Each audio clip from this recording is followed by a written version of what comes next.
चलिए क्लास हम लोग 10th को देखेंगे। आ जाओ भाई।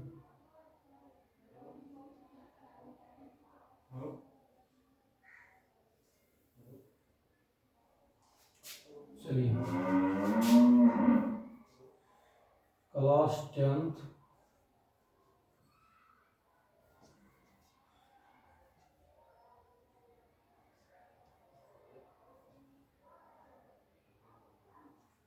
बिहार बोर्ड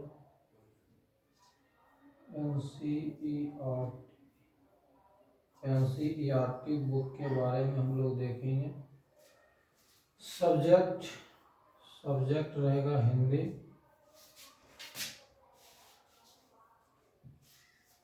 तो आज हम लोग देखेंगे Bihar board class 10th Hindi के बारे में।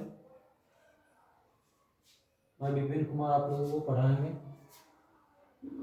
तो फर्स्ट चैप्टर का नाम है गोधूली भाग 2। इस बात को ध्यान देना, गोधूली भाग 2 का है, BTBC है, ठीक ना। इसमें हम लोग देखेंगे फर्स्ट चैप्टर है सर्व विभाजन और जाति प्रथ। सर्व विभाजन और जाति प्रथ। सेकेंड चैप्टर है विष के दांत। थर्ड चैप्टर है भारत से हम क्या सीखें। थर्ड चैप्टर है भारत से हम क्या सीखें। फोर्थ चैप्टर है नाखून क्यों बढ़ते हैं। फोर्थ चैप्टर क्या है, नाखून क्यों बढ़ते हैं। 5 चैप्टर है नागरी लिपि। 6 चैप्टर है बहादुर। 7 चैप्टर है परंपरा का मूल्यांकन। 8 चैप्टर है जीत मैं निरखत हूँ, जीत मैं निरखत हूँ। 9 चैप्टर का नाम है अवेन्यू। 10 का है मछली और 11 का है नौबत खाने में इबादत। नौबत खाने में इबादत। 12 चैप्टर है शिक्षा और संस्कृति। शिक्षा और संस्कृति यानी कि पूरा हमको चैप्टर पढ़ना है 12 चैप्टर। एक टोटल चैप्टर जो हमको पढ़ाई करना है 12 चैप्टर पढ़ाई करना है। और स्टूडेंट को लगता है कि हिंदी हम खुद पढ़ लेंगे, जब तक आप शिक्षक से नहीं पढ़िएगा तब तक जितना नंबर आना चाहिए उतना नहीं आ पाएगा। आप लोगों को सारी चीज़ के बारे में बताएंगे किस तरह से हर एक सब्जेक्ट में आपको 100 तो नहीं बोल सकते हैं, लेकिन अगर स्टूडेंट कोशिश करेंगे 100% तो 100 में 100 नंबर ला सकते हैं। इसमें कोई तरह की दिक्कत नहीं है। लेकिन 95 आराम से ला सकते हैं। इस सिलेबस को कंप्लीट 95 मार्क्स ला सकते हैं। इसमें कोई तरह की दिक्कत नहीं होगा अगर बारीकी से आप लोग पढ़ेंगे। बिल्कुल ध्यान लगा के एक एक चैप्टर को पहले थ्योरी पढ़ना है यानी कि कहानी पढ़ना है, कविता पढ़ना है, उसके बाद क्वेश्चन को पढ़ना है, क्वेश्चन याद करना है चैप्टर वाइज। आपको अभी से ही शुरुआत से ही प्रत्येक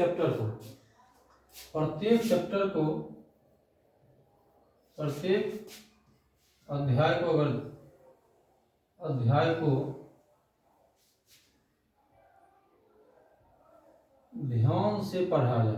ध्यान से पढ़ा जाए तो आप लोगों को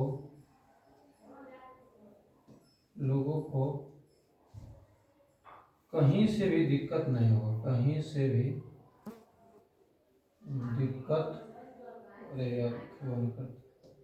दिक्कत नहीं होगा अगर अभी से शुरू से जो बच्चा अच्छा से पढ़ाई करेंगे। अभी से ही आप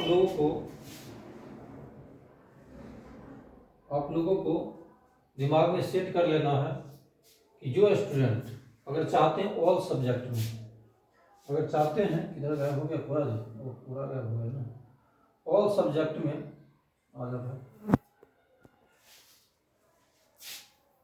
ऑल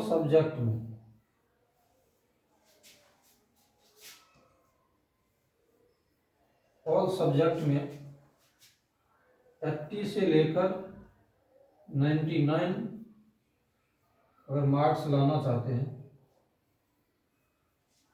तो बिना देर किए हुए आप लोगों को 10 से 12 आवर, 10 से 12 आवर पढ़ाई करना पड़ेगा। और ऐसा अगर आप जो स्टूडेंट कर लेंगे वो स्टूडेंट हमसे मिल लीजिएगा और आपको 100% हम गारंटी लेंगे कि 100 से 99 मार्क्स इसके बीच में आने में कोई कठिनाई नहीं होगा। हाँ, इसमें हम जरूर बोलेंगे, 80 इसलिए लिख दिए हैं कि जो बच्चा जिस तरह से मेहनत करेगा उसको वैसा मार्क्स आएगा। इसमें 100 में 100 भी ला सकते हैं, इसमें कोई तरह की दिक्कत नहीं। हम ये नहीं बोल सकते हैं कि आप 99 ही मार्क्स लाइएगा या 80 ही मार्क्स लाइएगा, आपकी मेहनत पर डिपेंड करता है। हम ये भी नहीं बोल सकते कि 80 नंबर लाइएगा, उससे कम भी ला सकते हैं, उससे ज़्यादा भी ला सकते हैं, आप पे डिपेंड करता है आप किस तरह से मेहनत करते हैं, कितना मेहनत करते हैं, कोई दिक्कत नहीं। तो हम लोग देख लिए, हम लोग को 12 चैप्टर गोधुली भाग 2 में हम लोग को 12 चैप्टर पढ़ाई करना है।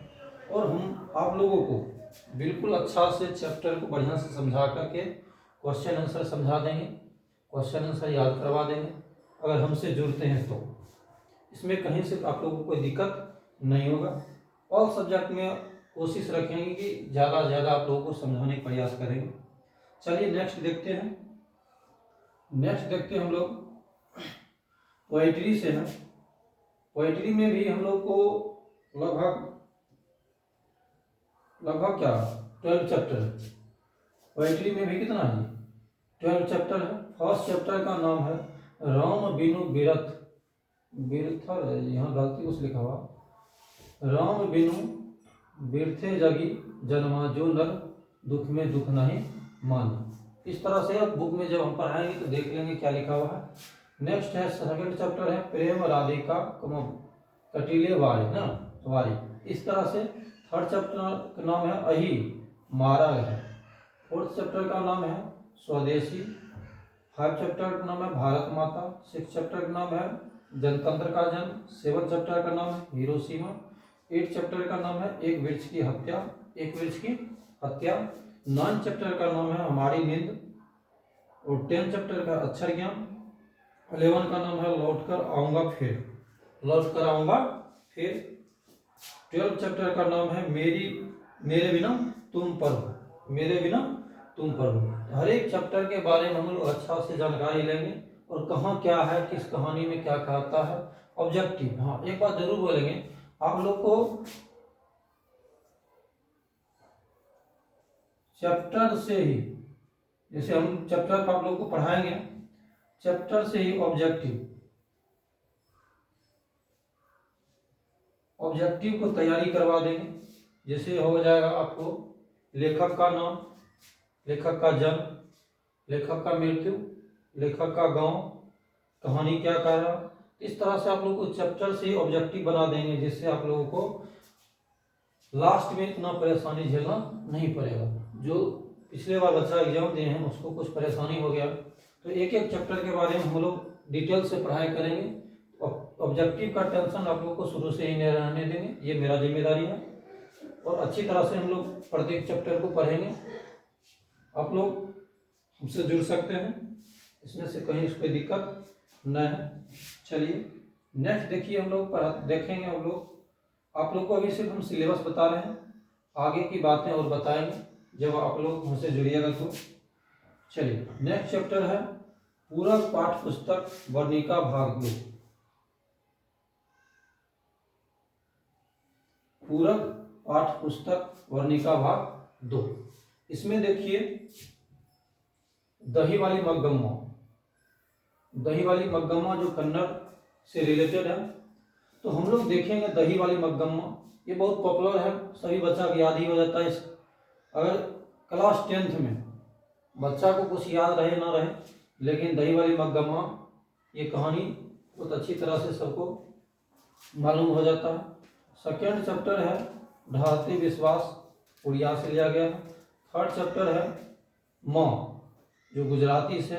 फोर्थ चैप्टर है नगर जो तमिल से है। 5 चैप्टर है धरती कब तक घूमेगी, ये राजस्थानी से लिया गया है। तो इस तरह से हम लोग देखेंगे। तो हम लोग तीनों यानी कि पार्ट 1 पार्ट 2 और ये सारे चीज़ के बारे में देख लिए कि हमको पढ़ाई करना क्या है। ना। नेक्स्ट देखते हैं, ये तो बुक का हो गया। अब आप लोगों को नेक्स्ट देखते हैं गद्यांश। प्रत्येक चीज को बता देते हैं जिससे आप लोगों को पढ़ाई करने में, हाँ एक बात जरूर बोलेंगे, हम आप लोगों को और सब्जेक्ट के बारे में डिटेल्स दे देंगे। पहले बच्चे को यही नहीं मालूम होता कि हमको पढ़ाई करना क्या है। आप लोग को ये भी बताएंगे कि कितना देर पढ़ाई करना है, कैसे पढ़ाई करना है, जो हमको अच्छा से अच्छा नंबर आए। तो चलिए नेक्स्ट हम लोग देखेंगे। नेक्स्ट हम लोग देखेंगे क्या जी, नेक्स्ट देखिए, अब देखिए आता है हम लोगों को गद्यांश। तथा पहले प्रश्न में 2 अपठित गद्यांश दिए जाएंगे जिनमें पहला अनिवार्यतः साहित्यिक होगा और जिसकी शब्द रचना 250 से 300 शब्दों की होगी। अब कहता शीर्षक चयन, विषय वस्तु का बोध, भाषिक संरचना और आधारित लघु उत्तरीय अब बोधात्मक प्रश्न पूछे जाएंगे। प्रश्नों की संख्या अधिकतम 3 होगी और प्रत्येक प्रश्न के लिए 4 अंक निर्धारित होंगे। और प्रत्येक प्रश्न के लिए कितना अंक निर्धारित होंगे जी, 4। अब देखिए इसमें ये जो नंबर है ना, बच्चा को फ्री में मिलता है, इसमें से आपको बिल्कुल फ्री में आप पढ़िए और नंबर लूट लीजिए, कोई दिक्कत नहीं होगा। ये लूटना ही हुआ एक तरह से नंबर, कोई तरह की दिक्कत ना हो ना। सिर्फ पैटर्न को समझना है और इसका आंसर सही सही हमको लिखना है। गद्यांश लिखा हुआ रहेगा उसको पढ़ना है, उसी में से देख के हमको आंसर अच्छा से लिखना है, इसमें कोई तरह की दिक्कत नहीं होगा। अब आगे देखते हैं हम लोग अपठित गद्यांश, सेकेंड में देख लेते हैं। ये तो आपको दे दिया कि किस तरह से क्वेश्चन दिया रहेगा ना। अब दूसरा देखिए दिया हुआ है, दूसरा दिया हुआ क्या जी कि अपठित गद्यांश 12 + 8 है ना।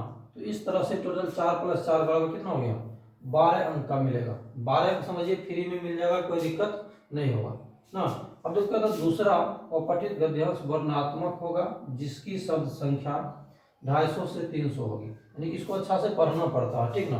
और तथा इस अंश से भी शीर्षक चयन, विषय वस्तु का शोध और भाषिक संरचना पर आधारित 2 लघु उत्तरीय अबोधात्मक प्रश्न पूछे जाएंगे। प्रत्येक प्रश्न के लिए 4 अंक निर्धारित होंगे, यानी कि 2 पूछा जाता है, ठीक ना। और दोनों में से आपको जवाब देना है, ठीक ना। जो क्वेश्चन पूछा जाएगा इसमें से कोई तरह का दिक्कत नहीं होगा। अब चलिए आगे हम लोग देखेंगे।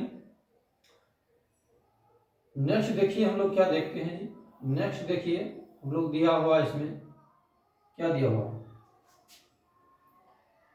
अब देखिए थर्ड नंबर दिया हुआ, चलिए थोड़ा कलर चेंज कर लेते हैं हम लोग। हाँ चलिए अब देखिए कहता रचना, रचना से आएगा हमको थर्ड नंबर कहता है निबंध की शब्द संख्या 250 से 300 रहेगा, कोई दिक्कत नहीं होगी। अन्य समरूप परिचित विषयों पर भी निबंध और पत्र लेखन अपेक्षित है ना, यानी कि निबंध भी रहेगा और पत्र लेखन भी रहेगा। नेक्स्ट कहता है वर्ग 9 के लिए प्रस्तावित व्याकरणीय बिंदुओं से भी प्रश्न पूछे जाएंगे, यानी कि व्याकरण से भी 50 आपको बुक से रहेगा और 50 किससे रहता है, व्याकरण से रहेगा। ये बात को ध्यान में रखना, ठीक ना, कहीं से कोई दिक्कत नहीं। अब देखिए हमको इसमें देखना क्या है। फर्स्ट देखिए इसमें दिया हुआ है निबंध लेखन 10 नंबर का रहेगा। निबंध लेखन कितना नंबर का है, 10 नंबर। तुम लोग आप लोगों को पढ़ना पड़ेगा। अगर कोई टीचर आप लोगों को बता देते हैं तो बेटर नंबर उठता है, क्योंकि टीचर आप लोगों को तरीका जानते हैं कि किस तरह से बच्चा इस निबंध को लिखेगा जिसमें 10 में 10 मार्क्स मिल जाए। और आप लोग को ये बात ध्यान में रखना चाहिए, टीचर से पढ़ाई करना चाहिए, जिससे आप जिस तरह से ऑफलाइन हो ऑनलाइन हो, आपको जिस तरह से सारी चीज के बारे में जानकारी हो आप अपना ले लीजिएगा, ठीक ना। नहीं है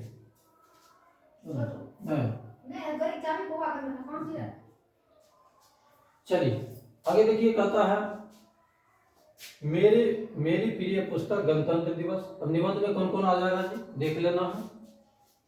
मेरी प्रिय पुस्तक गणतंत्र दिवस, यानी कि मेरी प्रिय पुस्तक पे लिखना है, गणतंत्र दिवस पे लिखना है, इसको अलग अलग कर देते हैं ना। आतंकवाद पे लिखना है, महंगाई की मार पे लिखना है, वृक्षारोपण का महत्व लिखना है, गांव या शहर का जीवन लिखना है, गुरु शिष्य में अध्ययन में संबंधी लिखना है, जनसंख्या विस्फोट पे लिखना है, नारी शिक्षा पे लिखना है, राष्ट्रीय एकता पे लिखना है, एड्स शिक्षा पे लिखना है, बिजली फेल होने का शिकायत पे लिखना है ना।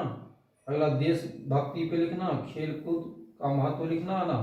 तो आपका प्रिय कवि कवि या नेता। कहने का मतलब आप लोगों को नेक्स्ट और नीचे दिया हुआ बता रहे हैं। तो आप लोगों को हम कोशिश करेंगे प्रत्येक, जैसे मेरे प्रिय पुस्तक या मेरी प्रिय पुस्तक गणतंत्र दिवस, हम अलग अलग पॉइंट बना बना करके आप लोगों को सारे अध्ययन करा देंगे, इसमें कोई तरह की दिक्कत नहीं होगा। चलिए नेक्स्ट देखते हैं हम लोग। नेक्स्ट खेलकूद का महत्व हो गया है। नेक्स्ट है क्या है जी, नेक्स्ट है आपका प्रिय कवि या नेता ना, ये बताइए। तथा नेता के लिए साक्षात्कार। अगला विश्व शांति, छात्र शिष्टाचार, बाढ़ की विभीषिका, मरीज के बारे में पूछताछ, मरीज के बारे में पूछताछ ना। और नीचे तक देख लेते हैं इस बार जो पूछा गया था क्वेश्चन इसमें है कि नहीं। इस बार जो क्वेश्चन था,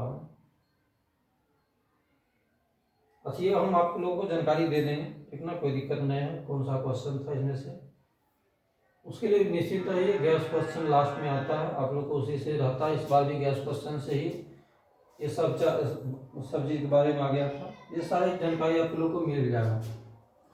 5 नंबर पूछा जाएगा संवाद पत्र लेख, संवाद पत्र लेखन 5 नंबर का रहेगा। जिसमें देखिएगा था भारतीय किसान विज्ञान और मानव जीवन, सांप्रदायिक सद्भावना, बैंक कर्मचारी और ग्राहक का संवाद ना।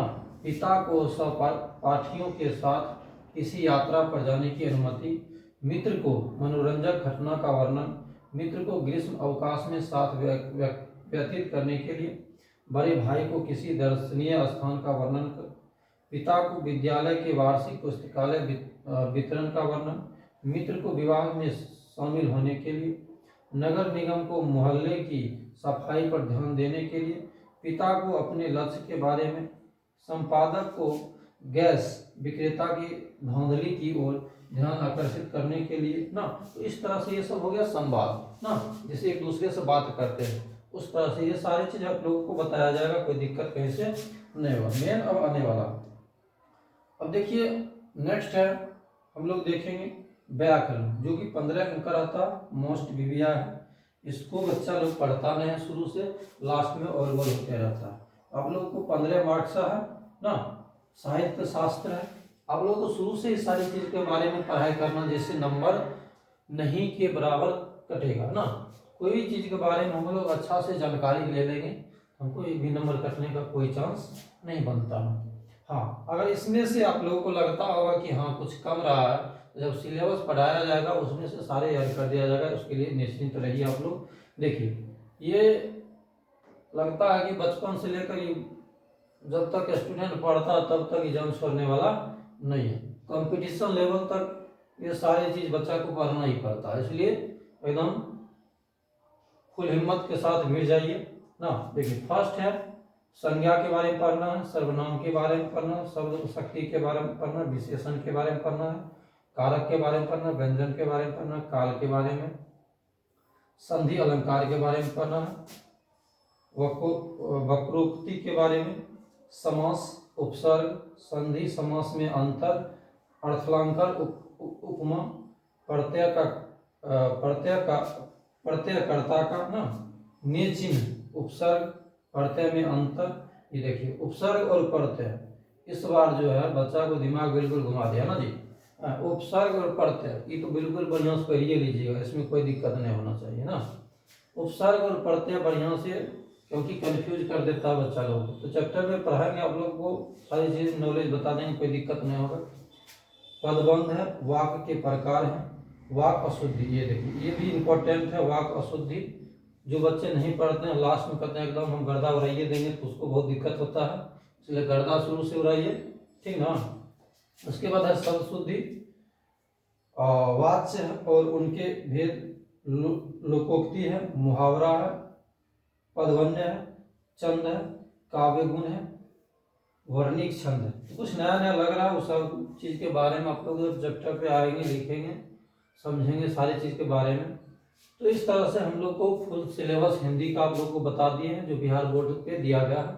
और जो हमको लगेगा या जो जिस वक्त पढ़ाएंगे, हाँ ये चीज़ बच्चा को जानकारी जरूरी है, तो आप लोगों को दे दिया जाएगा, कोई दिक्कत नहीं है। आप हम लोगों से जुड़ जाइए। मेरा नाम विपिन कुमार है ना।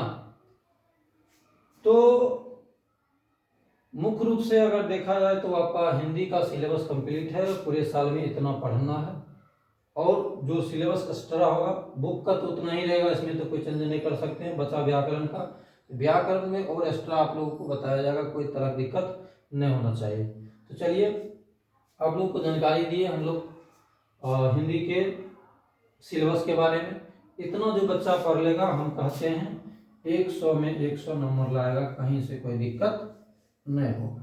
हाँ, शर्त यही है कि पूरे 12 महीना का होता है, तो 12 महीना आप लोगों को पढ़ना पड़ेगा।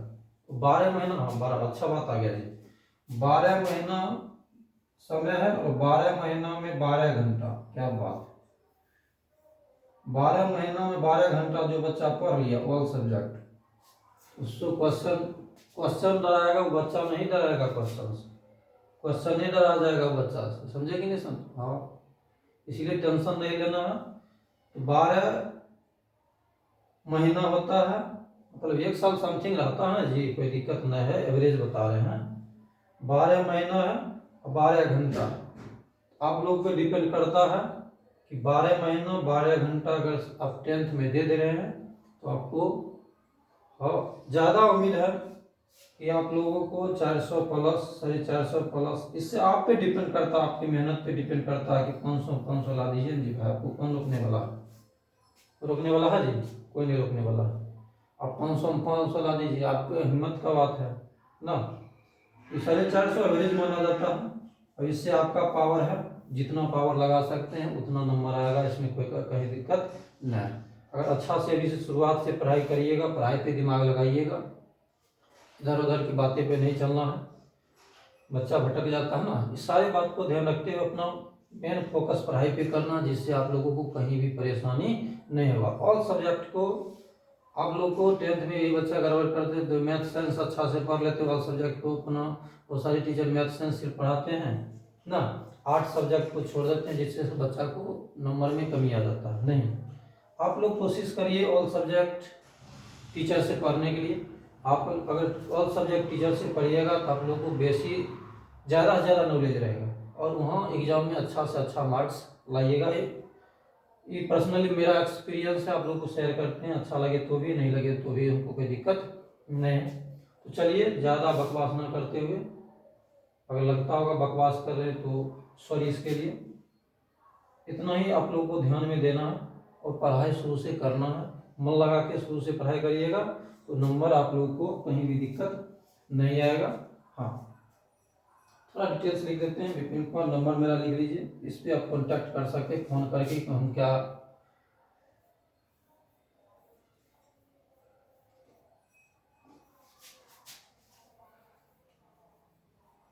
विपिन कुमार